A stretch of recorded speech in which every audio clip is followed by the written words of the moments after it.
también es asombroso cómo nosotros podemos observar a hombres llenos de toda la sabiduría bíblica, ¿verdad? Hombres saturados de la palabra de Dios.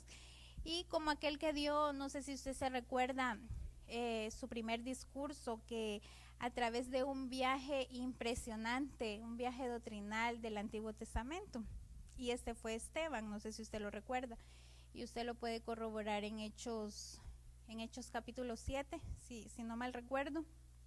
No lo vamos a leer, ¿verdad? Porque es un capítulo largo, pero este hombre, con una mente saturada de la palabra de Dios, él hizo un viaje doctrinal a través del Antiguo Testamento. Él pasó por Abraham, por los patriarcas, por José, por Salomón. Entonces él, en su primer discurso, ¿verdad? Él hizo este viaje doctrinal impresionante, y fue un hombre con una mente bíblica, con una mente llena de sabiduría bíblica, ¿verdad? Y algo que nos llama la atención en los creyentes de que asisten a iglesias de sana doctrina es la ausencia de una mente bíblica, ¿verdad? Lastimosamente podemos tener una doctrina excelente, enseñados en el puro evangelio de Jesucristo, pero sin una mente bíblica. ¿Y sabe cómo sale a relucir esto? Muchas veces con nuestras conversaciones, muchas veces con la manera que vivimos, como la manera que gastamos, incluso con nuestras prioridades, como lo veíamos en la enseñanza pasada, con el uso que le damos al tiempo, ¿verdad? Cómo debatimos o cómo nosotros tratamos a aquellos que quizás consideramos inferiores, ¿verdad? Y en Lucas 18:11 tenemos un ejemplo. Lucas 18:11. No sé si lo tenemos.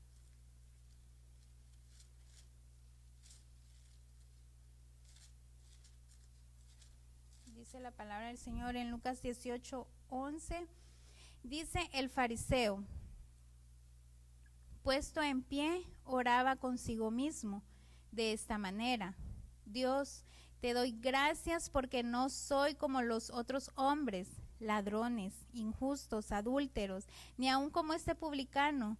Yo ayuno 2 veces a la semana, doy diezmos de todo lo que gano. Pero note usted lo que dice al principio. El fariseo, dice, puesto en pie, oraba consigo mismo. Esto es muy importante. Él oraba consigo mismo. O sea, era un hombre que oraba en la carne. Era un hombre que tenía mucha sabiduría. Los fariseos estaban súper entendidos de la ley. Ellos conocían perfectamente la ley, pero tenían una mente vacía. Tenían una mente totalmente mundanal, ¿verdad? Así es que podemos ver aquí cómo la ausencia de una mente imposibilita el discernimiento. Y dice la palabra del Señor en Isaías 5:13. Dice: por tanto, dice, mi pueblo fue llevado cautivo porque no tuvo conocimiento, y su gloria pereció de hambre, y su multitud se secó de sed. Dice también si podemos ver, Oseas 4:6.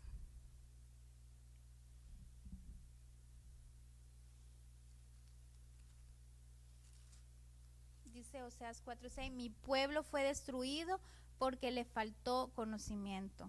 Por cuanto desechaste el conocimiento, yo te echaré del sacerdocio, y porque olvidaste la ley de tu Dios, también yo me olvidaré de tus hijos. Se da cuenta cómo el pueblo de Dios fue al exilio debido a sus constantes acciones pecaminosas, ¿verdad? Este pueblo fue al exilio. ¿Por qué? Porque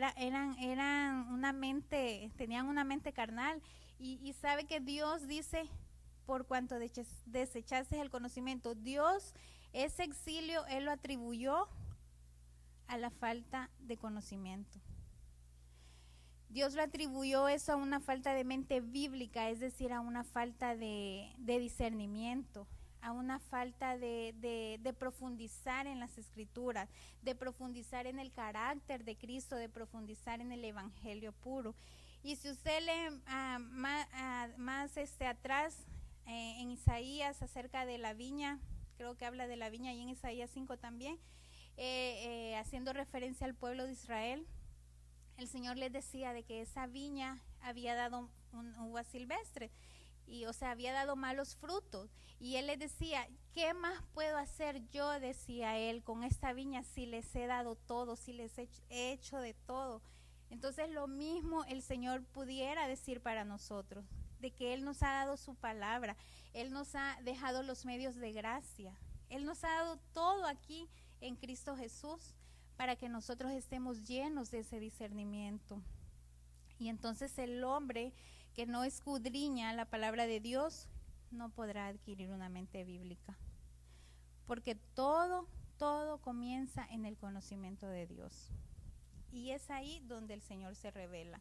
Dice Juan 5:39, dice, escudriñad las escrituras, dice, porque a vosotros os parece que en ellas tenéis vida eterna, y ellas son las que dan testimonio de mí. A Cristo, hermanos, lo encontramos, yo creo que aquí se ha mencionado mucho eso, de que a Cristo lo encontramos en toda la escritura, desde el Génesis hasta el Apocalipsis, toda la escritura apunta a Cristo, ¿verdad? En toda la escritura nosotros podemos ver esa perla preciosa. Entonces por eso dice, ustedes escudriñar las escrituras, porque a vosotros os parece que ellas tenéis vida eterna, pero ellas son las que dan testimonio de mí. Y dice también en Lucas 24:44,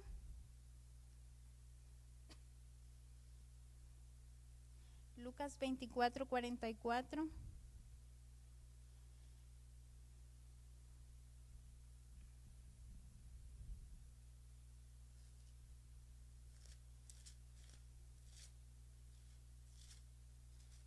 dice, y les dijo, dice, estas son las palabras que os hablé estando aún con vosotros, que era necesario que se cumpliese todo lo que está escrito de mí en la ley de Moisés. ¿Cuál es la ley de Moisés? Hace referencia al Antiguo Testamento, y dice en los profetas y en los salmos, o sea, todo.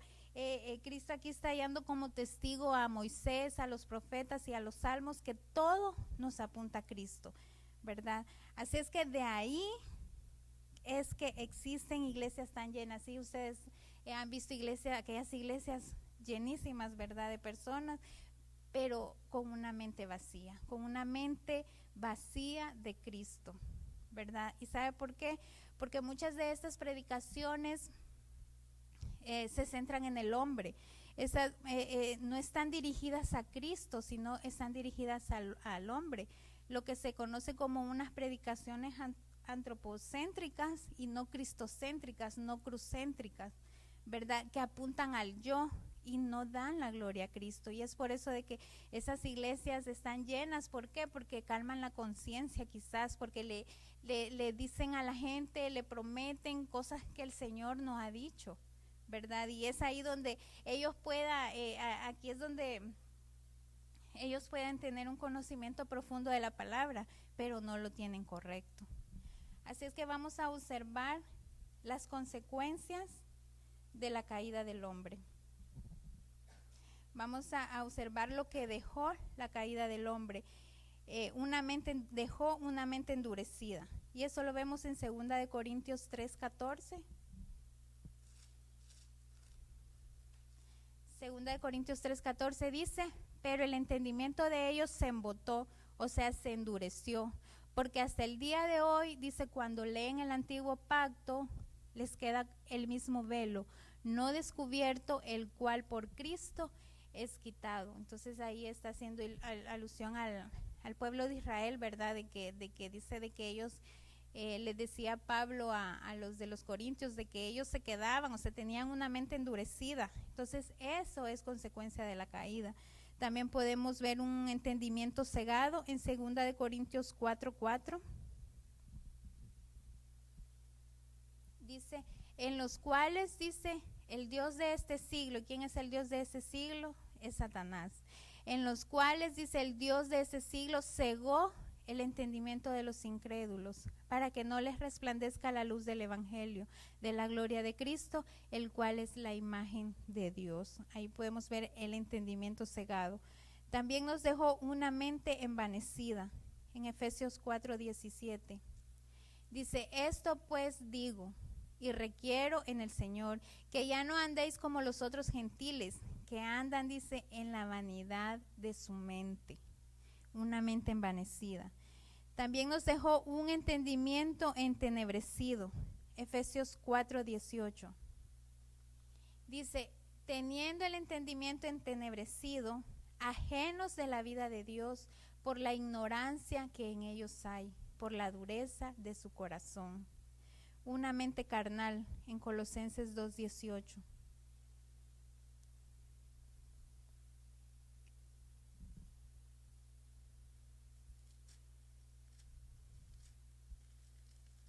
Colosenses 2:18. Dice, nadie os prive de vuestro premio, afectando humildad y culto a los ángeles, entremetiéndose en lo que... Sí, Colosenses 2:18 dice, nadie os prive de vuestro premio, afectando humildad y culto a los ángeles, entremetiéndose en lo que no ha visto, vanamente hinchado, ¿por qué? Por su propia mente carnal. Y por último, una mente depravada, en 1 Timoteo 6:5.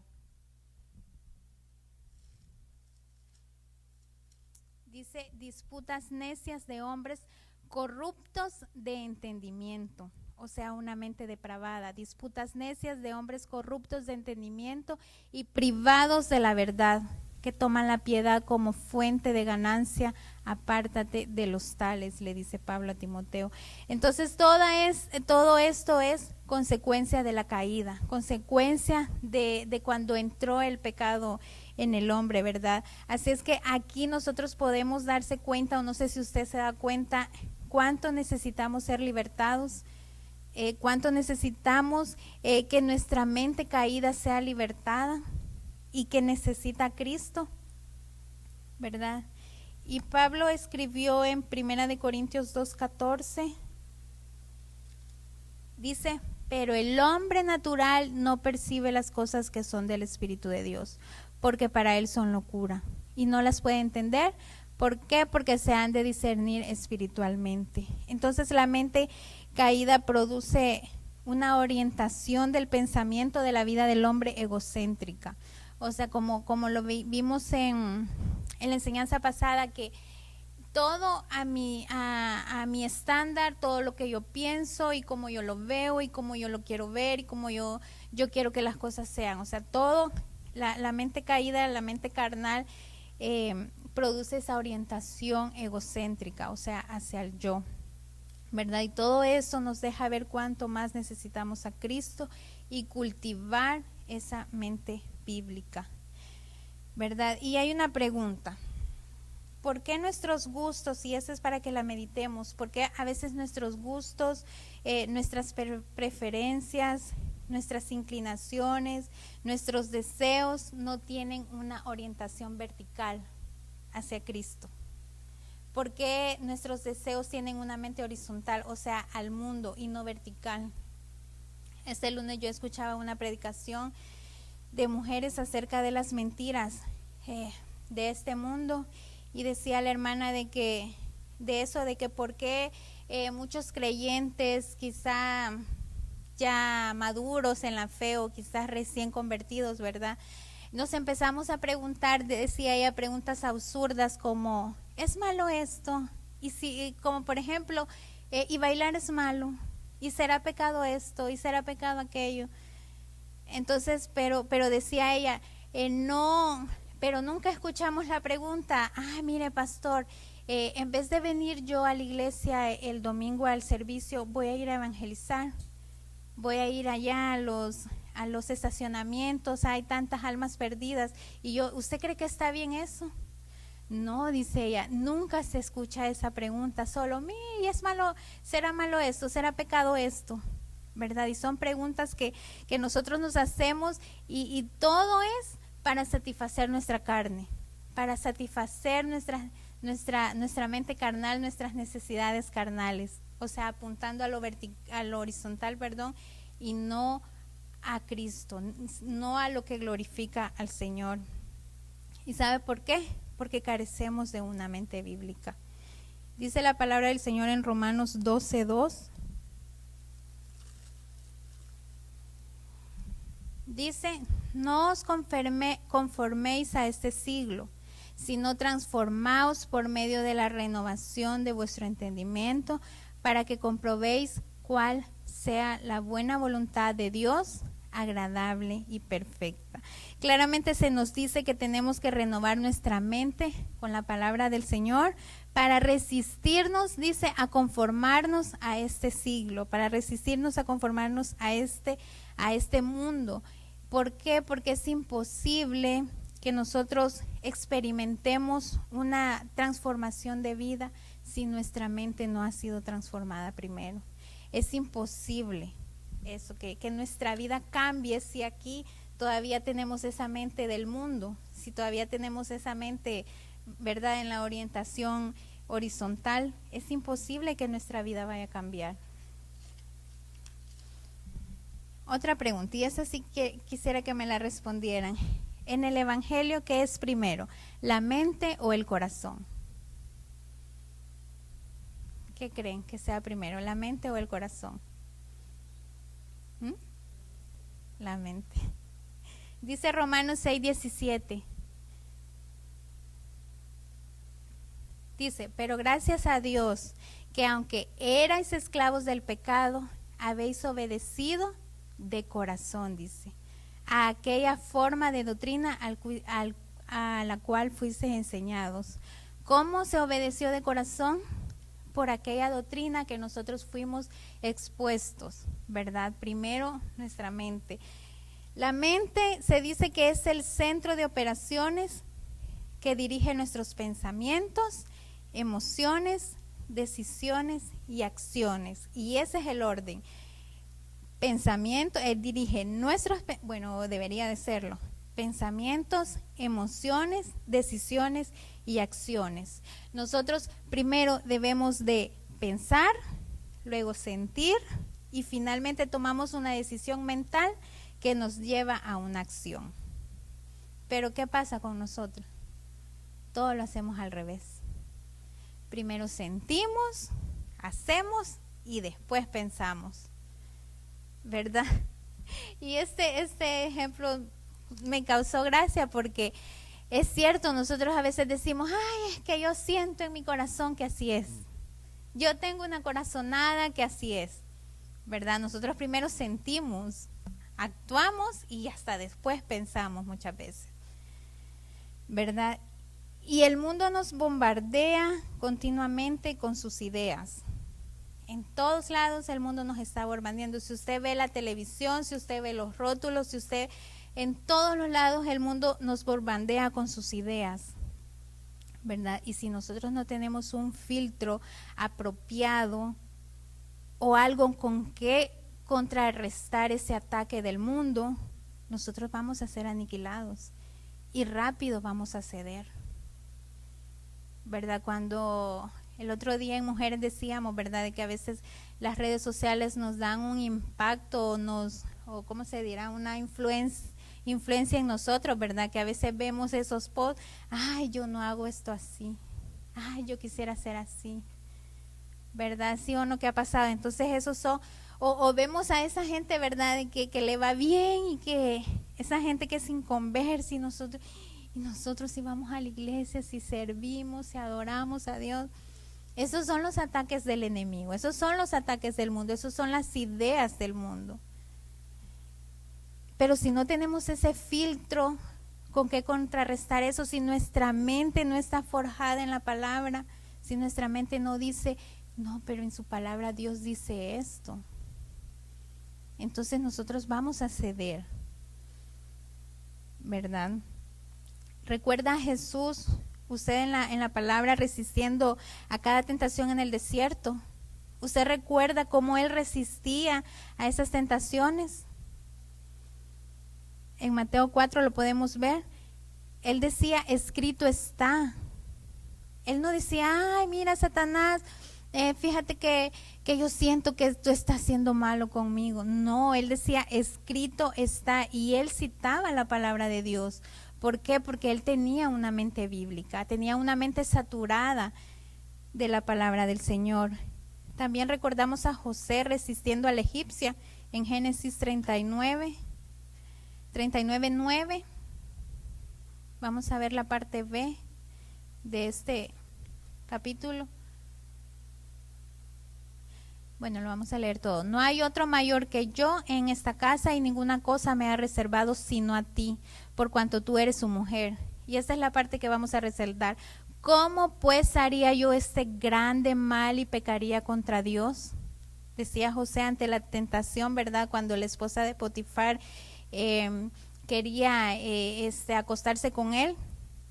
Decía él, ¿cómo pues haría yo este grande mal y pecaría contra Dios? Recuerda también a los amigos de Daniel resistiéndose a la idolatría. Eso lo vemos en Daniel 3:18.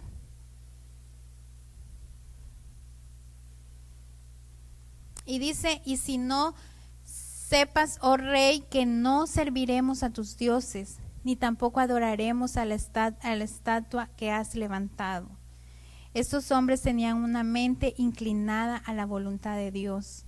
Pero si ellos no hubieran estado saturados con la palabra, no solo con el conocimiento, sino con ese conocimiento profundo y correcto, ellos hubieran cedido, pero ellos tenían en su mente la palabra del Señor. Ellos tenían una mente inclinada a la voluntad de nuestro Señor, ¿verdad? Y ese contraataque, hermanos, a la cosmovisión mundanal no proviene de nosotros, sino que resistimos o contrarrestamos este ataque mediante la verdad de Dios. El mundo dice, pero Dios dice.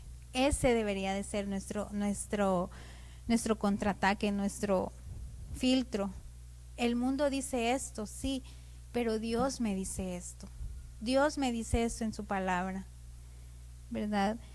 En 2 Corintios 10:4-5.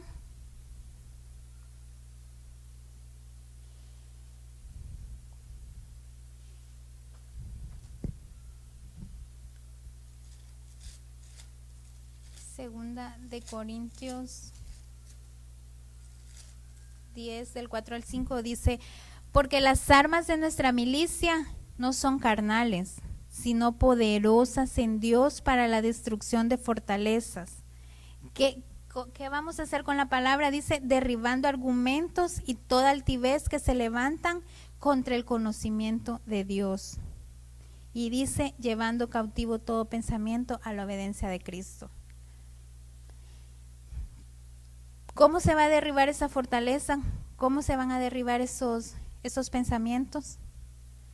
Esos argumentos, que se levantan del conocimiento de Dios, llevando nuestra mente, nuestros pensamientos cautivos a la obediencia de Cristo. Eso no quiere decir de que nosotros no vamos a tener esos pensamientos, ¿verdad? Esas, como decíamos, esas inclinaciones, de repente nos puede mover porque estamos todavía en este cuerpo de pecado. Pero la palabra nos dice que tenemos que llevar todos esos pensamientos cautivos a la obediencia de Cristo. Si yo siento esto, Señor, yo no puedo sentir, no sé, en oración Dios nos ha dejado la oración, ¿verdad? Y la idea detrás de este versículo es que el creyente debe comparar todo en cuanto aprende con el estándar bíblico. Debemos de desechar todo lo que no sea, no vaya congruente, no vaya acorde a la palabra del Señor. Nosotros debemos de pasarlo por este filtro de la palabra de Dios y desechar todo lo que no vaya conforme a la revelación de Dios, que es su palabra, ¿verdad? Y aunque parezca bueno, eso, ¿verdad? Cualquier cosa, pero si no se alinea con la revelación divina, entonces está atentando. Si eso puede parecer bueno, pero si la palabra me dice que es malo, entonces es malo, ¿verdad? Y vamos a ir al principio, cuando Adán y Eva centraron su mente a algo atractivo. Ignoraron el mandato de Dios, ¿verdad? Eva quiso escuchar la voz sigilosa de la serpiente y quiso ignorar, bueno, más bien ignoró la voz de Dios, ¿verdad? Ellos vieron algo malo como algo bueno. Y decía alguien por ahí, seguramente esa fruta de ese árbol, ¿verdad?, que no debían comer, seguramente estaba buena, seguramente se veía buena, se veía agradable a los ojos, dice la palabra. Seguramente estaba buena, no era que en sí la fruta, no sé, pero Dios había dado una orden. Dios había dicho, de ese árbol, del fruto de ese árbol, no comerás. Entonces ellos vieron algo malo como bueno. Ahora puede usted ver cómo se distorsiona todo. Así es que vamos a particularizar en un ejemplo, ¿verdad? Vamos a poner como en práctica todo esto que hemos hablado y vamos a hablar del ministerio de alabanza. Y vamos a ir al Salmo 150. Dice el Salmo 150, alabad a Dios en su santuario, alabadle en la magnificencia de su firmamento. Dice, alabadle por sus proezas, alabadle conforme a la muchedumbre de su grandeza. Alabadle, dice, a son de bocina, alabadle con salterio y arpa. Alabadle con pandero y danza, alabadle con cuerdas y flautas, alabadle con címbalos resonantes, alabadle con címbalos de júbilo. Dice, todo lo que respira, alabe a Jehová. ¿Acaso no me dice ese salmo que tengo que alabar a Dios o que debemos alabar a Dios con todo? Sí nos dice ese salmo, ¿verdad?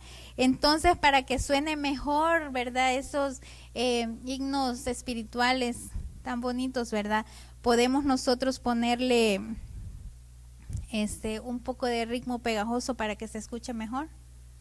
Ahí me dice que tengo que alabarlo con todo, ¿verdad? Entonces puedo ponerle ese ritmo así como pegajoso. O podemos hacer demasiado ruido para que nos emocionemos más, ¿verdad?, a la hora de la alabanza.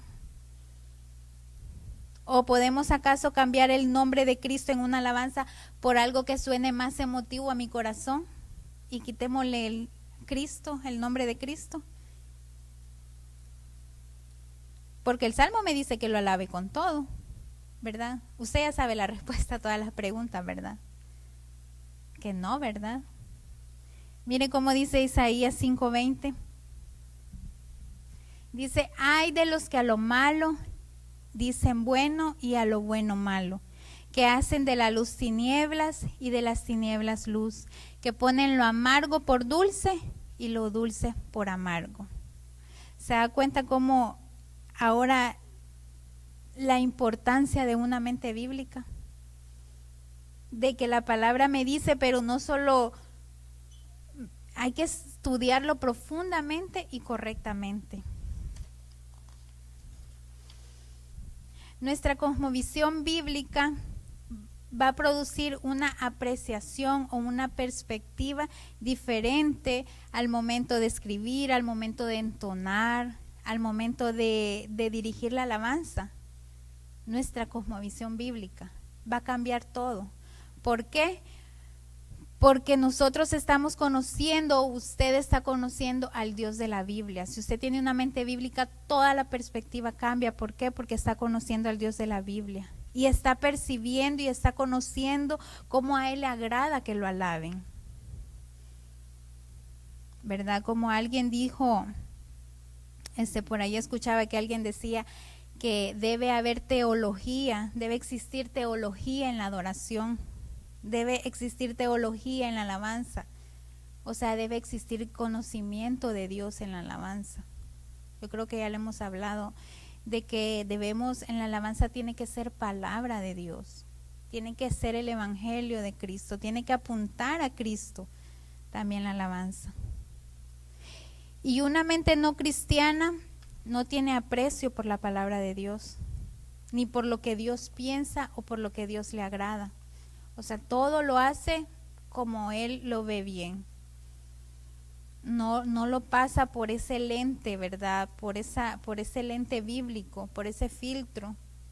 Y la persona que no conoce a Dios toma sus decisiones basadas en la información que tiene, en la razón que tiene, o sea, en la razón propia y en su experiencia, ¿verdad? No le interesa nada de lo que Dios dice en su palabra.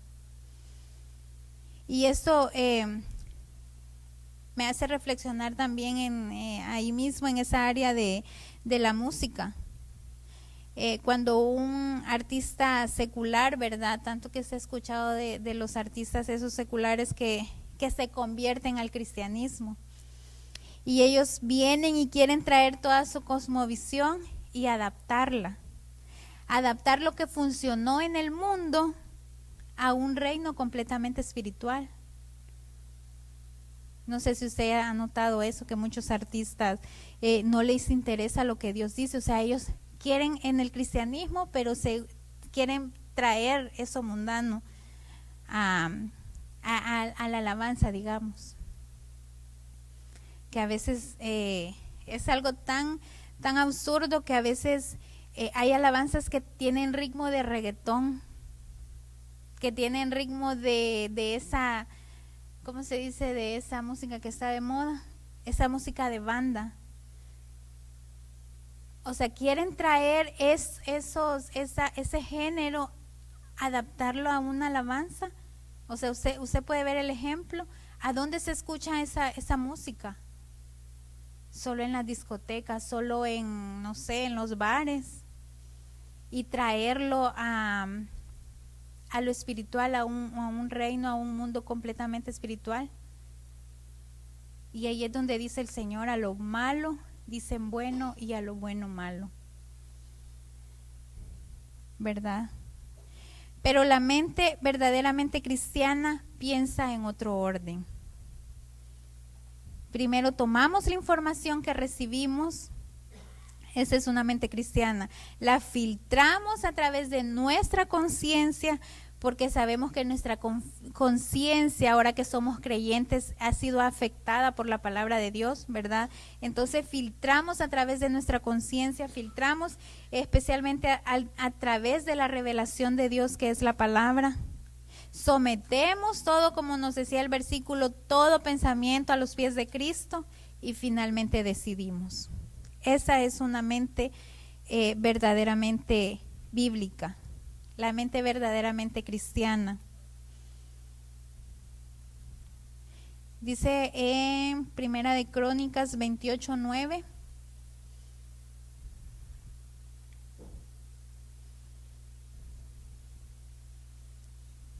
Primera de Crónicas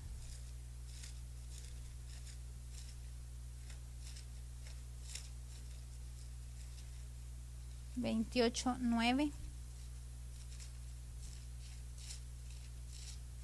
¿Sí lo tenemos?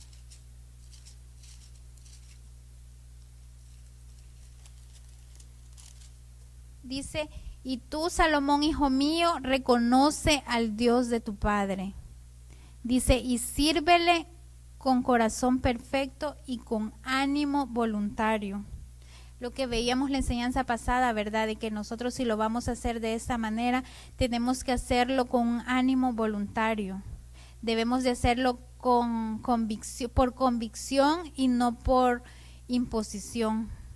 Y dice, y ahí cámbiale el nombre Salomón y ponga su nombre, y dice: y tú, hijo mío, reconoce al Dios de tu padre y sírvele con corazón perfecto y con ánimo voluntario. Y por otra parte también se ha distorsionado un poco lo que es una mente bíblica, ¿verdad? Para muchos el único hecho de asistir a una iglesia o ser enseñados con la sana doctrina, eso pensamos que eso nos hace tener una mente bíblica. Pero realmente nosotros estamos siendo hacedores.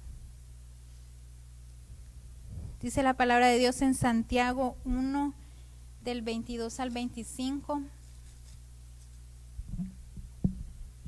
Dice, pero sed hacedores de la palabra y no tan solamente oidores, engañándonos a vosotros mismos. Porque si alguno es oidor de la palabra, pero no hacedor de ella, este es semejante al hombre que considera en un espejo su rostro natural, porque él se considera a sí mismo y se va y luego olvida cómo era.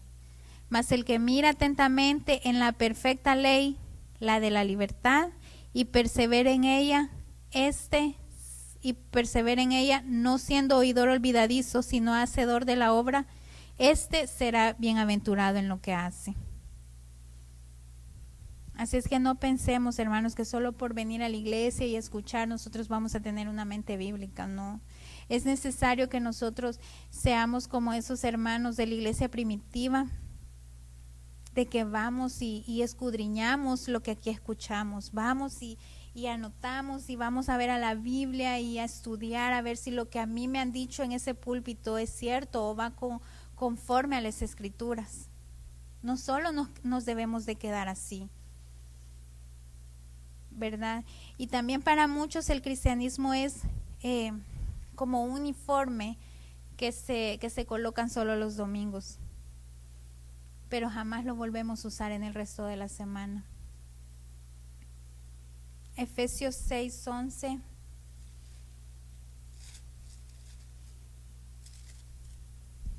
Dice, vestíos de toda armadura de Dios para que podáis estar firmes contra las acechanzas del diablo. ¿Y cuál es la armadura de Dios? La palabra. Tenemos que estar vestidos siempre de la palabra del Señor. Si las personas con las que usted se relaciona no pueden notar que hay algo diferente en usted, que lo distingue de los demás, quizás es porque en su interior no hay algo distinto, ¿verdad? Esos son lo que llamamos los frutos dignos, ¿verdad? Una mente bíblica requiere autoevaluación siempre. ¿De qué estamos llenando nuestra mente? Debemos de meditar y preguntarnos, ¿de qué estamos llenando nuestra mente? ¿Cuáles son las fuentes de nuestra meditación?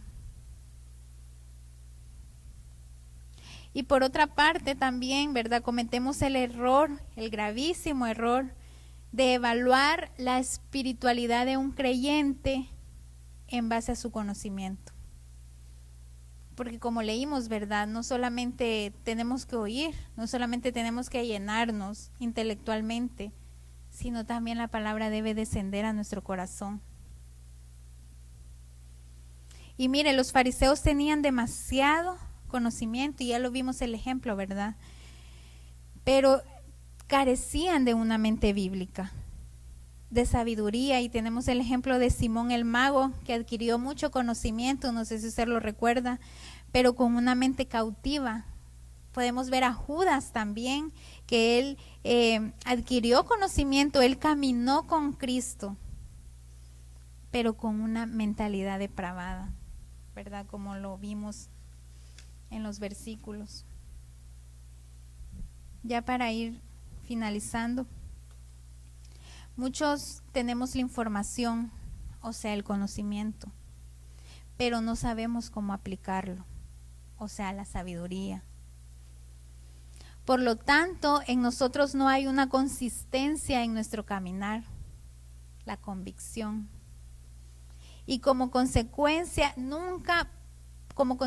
a esto, que solo tenemos el conocimiento, pero que no lo ponemos en práctica, nunca vamos a exhibir la imagen de Dios, ni siquiera parcialmente, y esto es el carácter.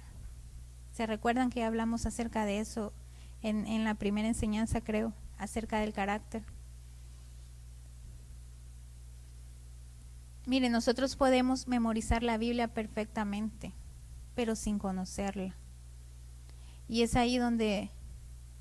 donde se dice nuevamente, ¿verdad? Que no solo seamos oidores, sino hacedores de la palabra. Porque no queremos ser únicamente teólogos, sino teólogos hacedores de la palabra, de esa palabra de verdad. Que nuestra teología vaya acorde a nuestro diario vivir, a la forma en la que nosotros vivimos, a la forma en la que nosotros la expresamos y la aplicamos. Y vamos a terminar con este versículo de Colosenses 1, del 9 al 10. Dice, por lo cual también vosotros, desde el día que lo oímos, no cesamos de orar por vosotros y de pedir que seáis llenos del conocimiento de su voluntad en toda sabiduría e inteligencia. Dice el 10. Para que andéis, dice, como es digno. Se da cuenta que no solo llenarnos del conocimiento, sino hay un objetivo. ¿Para qué? Para que andemos como es digno del Señor, agradándole en todo, llevando fruto en toda buena obra y creciendo en el conocimiento de Dios. Esta es una oración pastoral y esa debería de ser nuestra oración. ¿Verdad? Que nosotros nos llenemos de ese conocimiento, pero ¿para qué? Para que andemos dignos, para que andemos como es digno al Señor, para que le agrademos en todo. Amén. Vamos a orar. Señor, te damos gracias por tu palabra. Gracias, Señor, porque tu palabra nos alumbra, Señor. Tu palabra es la única que puede transformar nuestra mente y por lo tanto transformar nuestras vidas. Señor, ayúdanos que eso pueda ser una realidad en nuestras vidas, Señor. Ayúdanos, Padre, a que todo pensamiento podamos llevarlo a tus pies, Señor. Porque estamos en este cuerpo de pecado y muchos, si no es que todos nuestros pensamientos no son buenos, Señor. Y que nosotros podamos ir a ti, Señor, con la esperanza que tú transformas nuestras vidas a través de tu palabra. Señor, yo te ruego que hoy nuestra mente sea transformada con el poder de tu palabra, Señor. Yo te ruego, Señor, de que tú nos inquietes a buscarte cada día más en la Escritura. Que nosotros podamos cavar pozos profundos, que nosotros podamos, Señor, encontrar esa perla preciosa. Y tú harás lo demás, Señor. Tú harás crecer esa semilla, como dice tu palabra. Tú harás germinar a su tiempo esa semilla, pero ayúdanos a no desmayar, Señor. Porque muchas veces avanzamos 3 pasos, pero retrocedemos 5. Ayúdanos a no desmayar, Señor. Ayúdanos a no morir en el intento, Padre. Solamente tú puedes hacer esa obra en nuestras vidas, Señor. Ayúdanos a ser un siervo para tu gloria. Ayúdanos a tener esa mente bíblica, a estar saturados de tu palabra, a consumir diariamente tu palabra, Señor, para que ella nos transforme y haga solamente lo que tú puedes hacer, Señor. En el nombre de Cristo Jesús te lo pedimos, Padre. Te ruego, Señor, que nos lleves con bien hasta nuestras casas, Señor. Que bendigas a cada uno de mis hermanos, a los que no pudieron venir, Señor. Que seas tú de manera especial. Te pedimos también, Señor, nuevamente por los que están enfermos, Señor. Que tú seas su refugio, que tú seas su paz, que tú seas su fortaleza, Señor. En ese momento difícil, Padre. Sabiendo que tu voluntad es buena, agradable y perfecta, Señor. Te rogamos que tú les des la fortaleza necesaria y la paz que sobrepasa todo entendimiento, Señor. En tus manos ponemos nuestras vidas. En tus manos, Señor, rendimos de querer tener el control de todo, Señor. Ayúdanos, Dios mío, guíanos, Padre, en tu verdad. En el nombre de Cristo Jesús. Amén y amén.